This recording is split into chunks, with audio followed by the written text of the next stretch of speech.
Tony Robinson is best known as the revolting Baldric from the series Blackadder and as host of the archaeology show Time Team. The teaching challenge has brought him back to an uncomfortable seat of learning. I hated school. I have no good memories of school at all. I bunked off school all the time. I cheated in my exams in order to try and effect some kind of pathetic pass. At school I was smart but dumb. I was smart in that I knew how to dodge and deal and twist. I was dumb because actually what I was not doing was preparing a route through for the rest of my life. I ended up with 4 O-levels. And this was someone who was marked down to go to Oxford. Oxford's loss is our gain, as Tony attempts to teach an O-level history revision class who have been studying the history of public health and medicine. Shireland Language College is in the Sandwell area of Birmingham, where the head of history is Colin Vigar. Now, I know this is a little bit unusual, in so much as we've got 2 groups together. You know we've got examinations looming, hence the simultaneous coursework. I can't see it's going to have a problem with control and discipline, because I think the whole entertainer in him will shine through if nothing else does. I'm not going to like walking into that school. That smell of not the greatest food in the world and not the greatest lavs in the world. It's not a cocktail I warm to. Tony is going to swallow his discomfort and teach his pupils about his passion, the worst jobs in history.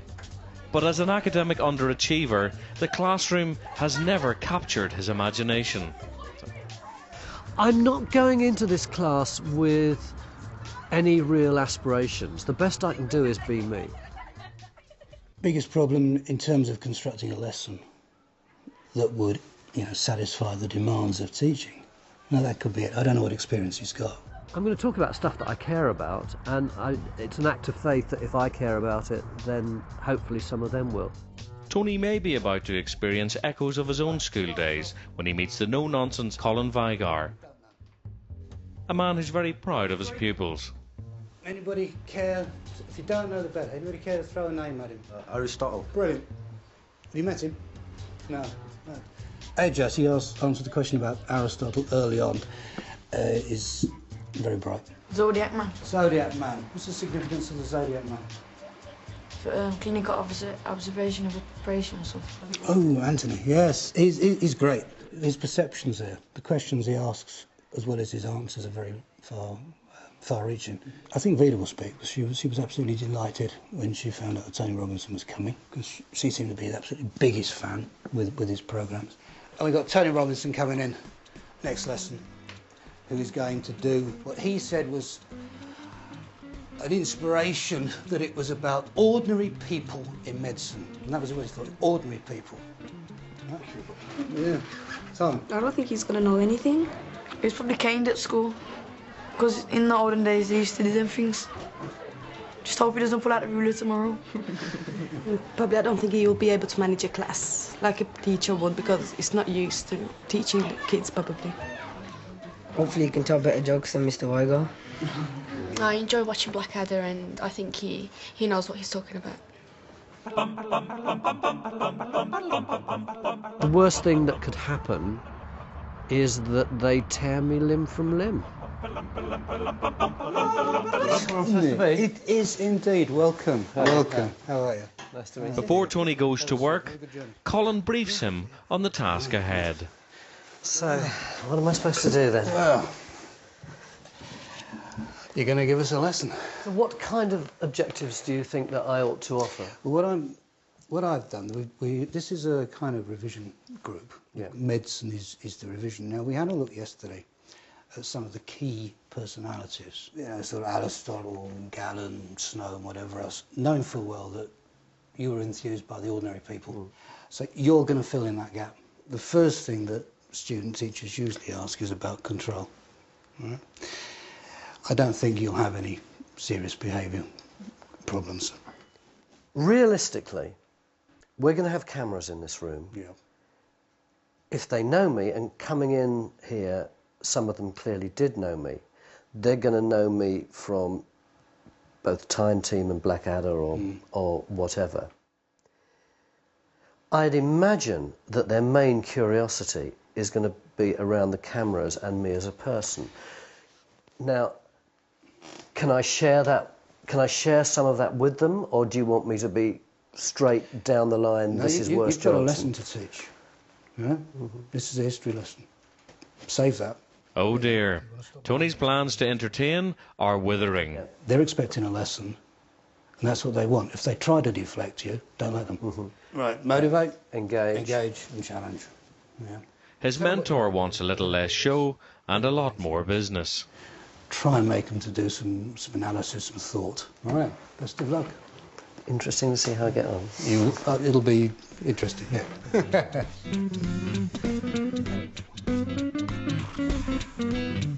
The inescapable responsibility of teaching is starting to weigh heavily on Tony's shoulders. And all that. So I haven't got a 3/4 of an hour lesson. Whatever. So I'll just. Yeah. I'll just finish when I finish and go. Yeah. No, I mean they will be fascinating. There will be questions, which hopefully will be related entirely to the history. Because,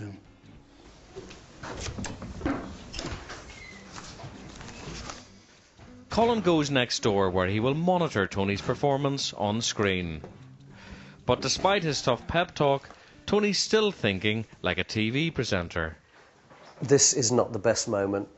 I'm waiting for the class to come. There's kind of absolute silence. It's quite eerie in the corridor outside, although I can hear noise everywhere else. And the minutes are ticking by. Here they are. Hiya. I'm just going to put that cup of tea down before they come in. I want to talk to you about some of the really worst jobs in... No, he started, you see. She's not sat down. Today, in Birmingham... She's waiting for that. What do you think is a really rotten job? What's a job that you really wouldn't have to do? Yeah. That's good. Move towards that. That's good. Clearing away people's litter. Yeah, that's not the greatest job in the world. Has anybody else got a... Straight away, Tony is engaging with the members of his class. Yeah? Toilet cleaner. Toilet cleaner. That can be tough, can't it? Yeah. I mean, we laugh, don't we? We all laugh rather nervously because it's like it's to do with excrement and stuff. And it's... But that's not quite enough for his watchful mentor. Now, he started off there. He says, I'm just going to talk about some worst jobs. That's not a teaching objective. They've actually got to learn something.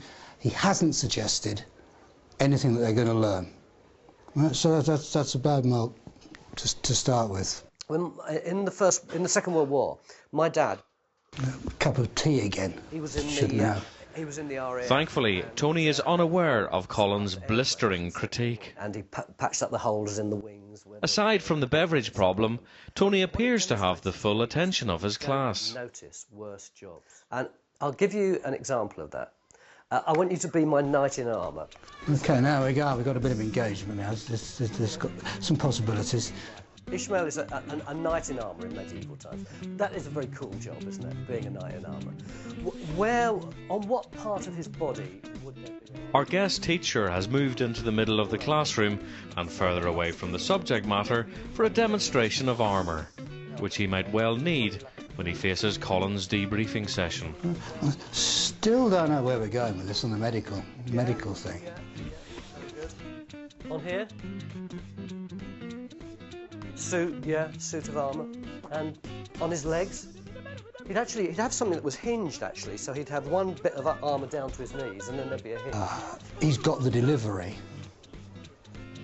but beyond that, there's very little. There's very little going down here. It's difficult for you to move, isn't it, with all that stuff on? OK, sit down. All right, so what point have we proved there? That if I cover him in sheet metal, he's not going to be able to move very much. Very nice. So you can't see. You've got this, it's all made of tin, so you can't hear. You're walking around like something out of Star Wars. And at this point in time, you know, when you do a debrief afterwards, you've just got to ask him if he knows where he's going, if this is planned. That the whole thing should be very, very, very well controlled. It should almost be, pardon the pun, scripted. on this. He knows how long he's got to introduce it, how he's going to develop it, when he's going to get them active. It's a 45-minute lesson. The old knight with his visor down might start killing his own men. Tony might be off the lesson plan, but he is relating to the pupils and getting a willing response. And it's not long before he's back on track. A battle, but you've been looking a lot at health and medicine, haven't you? 10 minutes in, and we're getting there. And that's an exam you're going to do? Yeah. So maybe it would help you if we look at some of the worst jobs. No, not maybe. Come on, positive with them. You've got to engage them in this. It will help you. Be positive. You know, I'm going to help you. I'm going to give you this. Got the tea again. If you had a toothache now here in this class, I don't want you to tell me you've got one. If you had a toothache now, what would you do? Go dentist. He's trying to lead now, isn't he, into who people would actually visit, and I think he's trying to get that by saying we've now got specialists who we would go to, who we're familiar with, and that wouldn't have happened. And that's pretty good. That's pretty clever. You know that. That's right. So there are people around all the time, aren't there? It looks like Tony is at last meeting Colin's high standards. Is there a medicine cabinet? But not completely. Come on, ask somebody in particular. If you want an answer, say, give them a name or gesture to somebody. Do you know why he was called a barber surgeon? Because he was a barber as well. Why? Because he was a barber, he shaved people's heads, but he was a surgeon as well. But okay, that's fine. But why do you think someone who was a barber was also someone who was a surgeon? Yeah. Nice to hear from you. Hello. Because he had experience with blades. Exactly, yeah, that's what I was after. He had experience with blades. Good. Is that the head of history smiling? And also the other thing, there was a third thing. They were barbers, they were surgeons, they were also... We need something visual here as well, don't we? You know, we've got, what, 5 senses, and he's continuing on just using one. Something to do with... like... Have a wild, crazy guess. Something to do with space and... Space, that's not there, so that's very good. So we're 17 minutes in and we've actually praised somebody for the first time for an answer. An astrologer is, you know those pages in the backs of newspapers that say like... While engaging his class, Tony makes sure not to forget the viewer at home. I'm not sure quite how much I'm supposed to be teaching these young people about blades, but I'm going to tell you this anyway because I think this is extremely interesting. May I cut your arm off for one moment? If I use a kitchen knife, like she's screaming with agony, right? Because there's no way to put her to sleep, is there? We haven't learnt about anaesthetics yet. So if we want to take her arm off and we use a kitchen knife, we've got a saw like this, and by now you're yelling with agony, aren't you? And we get like about a third of the way through. Sorry if this is disgusting. Then we turn it round, saw, another third is done. Saw. So it's 3 lots of sawing before we can, before we got through to the bone. Yeah, exactly. So what we do is we use a curved blade. Mr. Robinson's vivid demonstration of early medical techniques is not to everyone's taste. So we mustn't make the mistake of thinking that the barber surgeons, although they did things which we think are barking mad, the kids are still sat there listening. It's just totally passive. But Tony isn't going to let them drift off. And what you do, I think his attention's wandering, so I'll force feed him a bit. Open your mouth. So you shove this long funnel thing right down him like that, and you shove the food in. It's good. No, they've all turned. They're engaged, aren't they? They've all turned round to look at him. Get the food inside you. So in your exam paper, you can describe all these sort of horrible things that the barber surgeon did, but make sure you don't make them sound like they were ignorant. Good point. Right. Actually, not ignorant. Contemporary knowledge. They would examine people's wee. They'd examine people's wee to see what colour it is. In a urine jar. Yes, that's right. Yeah. In a urine jar. The class realised that Tony's got his jar of urine mixed up with his chart of urine. And depending on what colour it is, they would decide what treatment the person needed. Nowadays we've got different ways of working that out, but at that time they didn't. So, and actually, to be honest, drinking a bit of wee ain't going to kill you. It's an antiseptic. So okay, We've talked, haven't we, about the barber surgeons.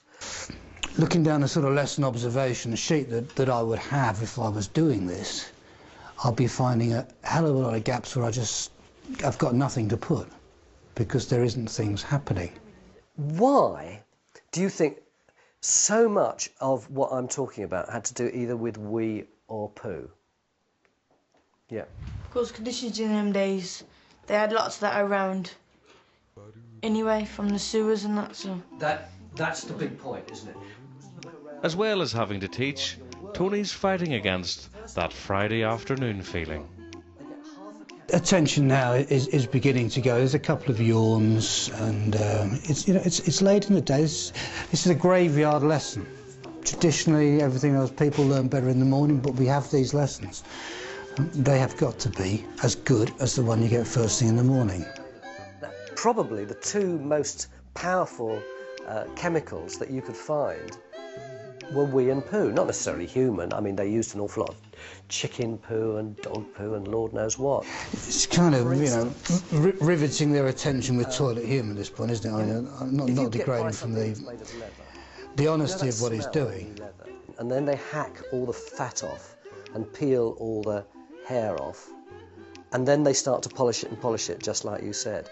And that's how it gets that sort of extraordinary sweet smell. So they use enormous... Having run out of steam on the winning combination of wee and poo, Tony gives the class some written work about the use of worms in food and medicine.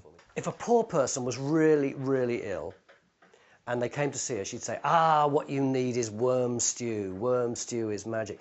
Can you just think, you've got 10 worms, right? You've got them in your kitchen.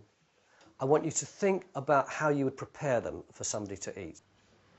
The class have 1 minute to complete the exercise. Are you going to have a sauce to go on top of them?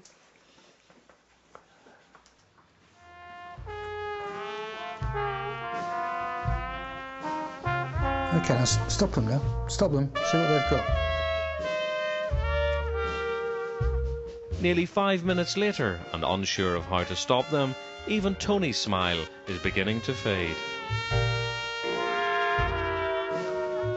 No, it's in a minute. Stop them.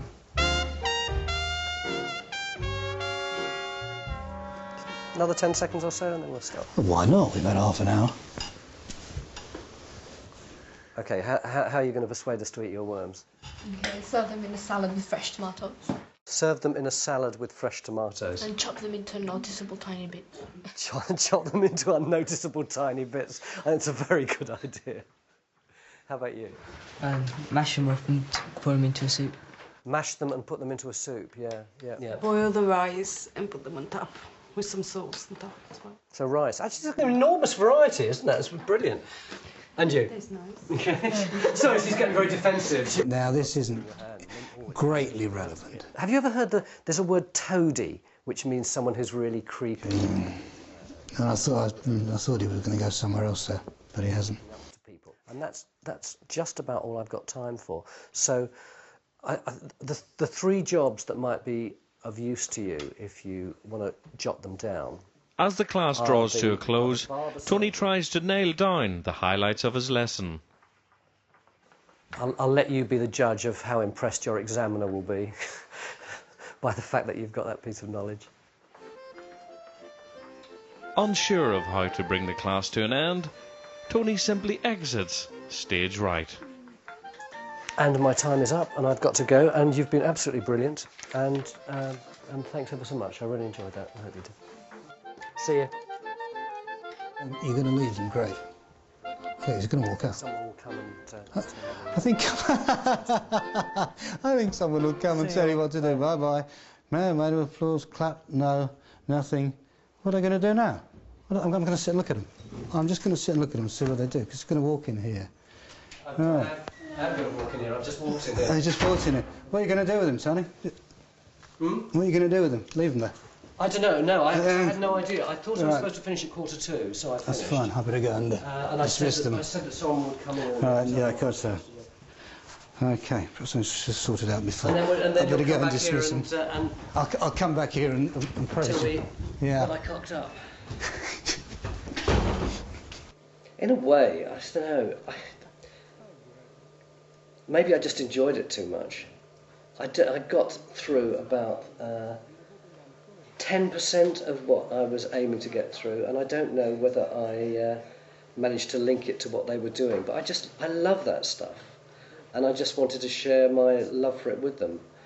But I suppose maybe that's just kind of the raw motivation behind teaching. What I haven't got is the skill, the strategy, the command, all those other things that you're supposed to have as well. So whether they'll have learnt anything, I don't know. But I wasn't frightened. I thought I'd be frightened, but I wasn't frightened. Before Tony has his debrief with Colin, the pupils give their verdict. I think he was a really good teacher. We learned a lot from him. I just think it was just basically what we already knew, but it just kind of refreshed it. It was crap. It's just boring. I thought his jokes would be better, but they weren't. It was just boring. I really enjoyed the lesson, and he can be my teacher anytime. It was really great. I really liked it. I liked the sense of humour and the detail. He's a really good teacher and gave us some experience. I think his timing could have been better though.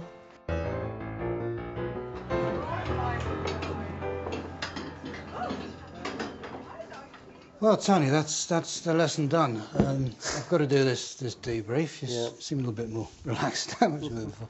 I mean, you actually showed in this sort of some lovely hints of ways of tying things together, of drawing out of the kids' ideas. The idea of the worms was lovely. I didn't know where you were going. Neither did I. To start with. And we spent much too long on that. You gave them a minute, about 6 times. No, I had no idea what to do there, because it seemed to me that actually a few of them were starting to get off on it.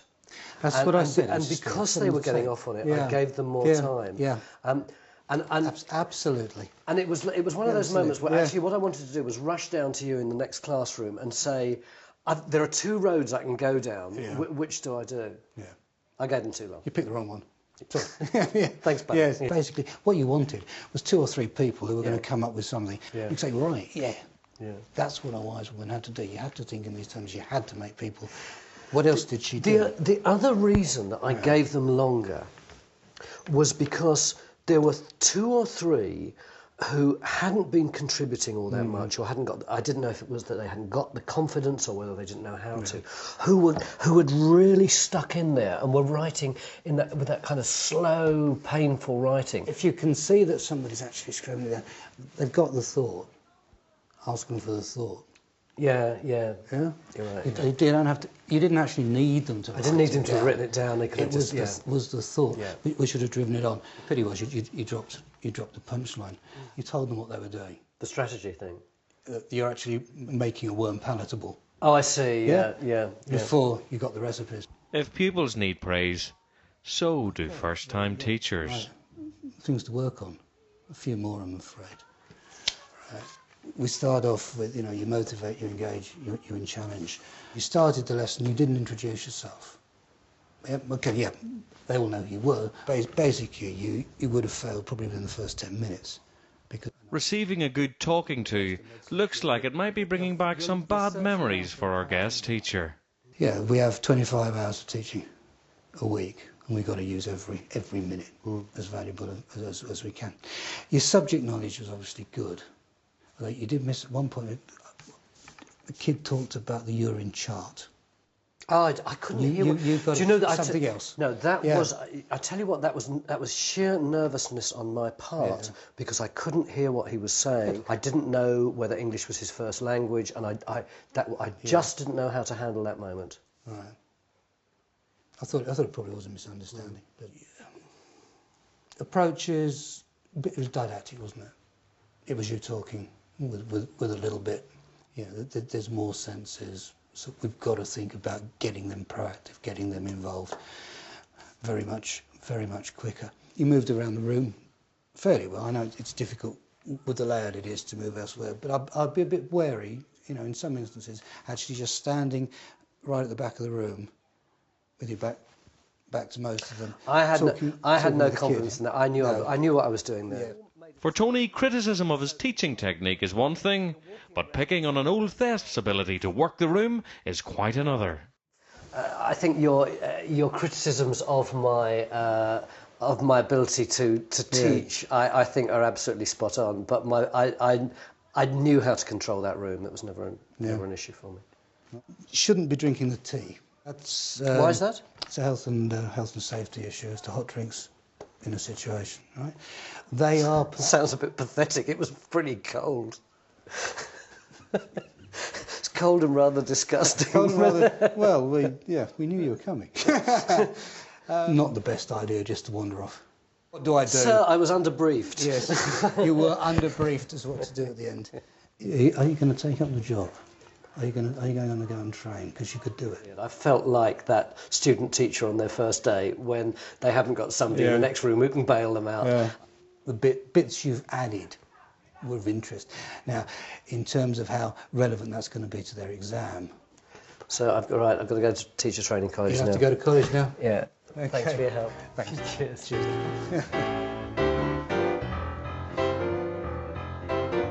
I felt really good when I left the classroom. I'd had a good time, and if that sounds selfish, I just feel that in most experiences of life, if you've had a good time, it's quite likely other people will have. So I was a bit disappointed by being quite so savaged by Colin, but you know, fair enough. Teaching is an incredibly complex skill. So I don't think I was as didactic as Colin says, but maybe teachers watching would agree with him rather than me. In a way, it was a little bit of a cheat, not deliberately, I have to say, in that it was about wee and poo, and Tony Robinson at 15 would have loved anything to do with wee and poo, and the idea of a teacher saying those two words would have kept him happy for a week. I could never become a teacher because of the repetition. I have so much respect for teachers who I think have been treated with something bordering on contempt for far too long, and I've never felt that, but coming away this afternoon, you know, the teachers are one of the big dynamics in our society. I haven't got the skills to do it, but boy, you know, respect for those who have.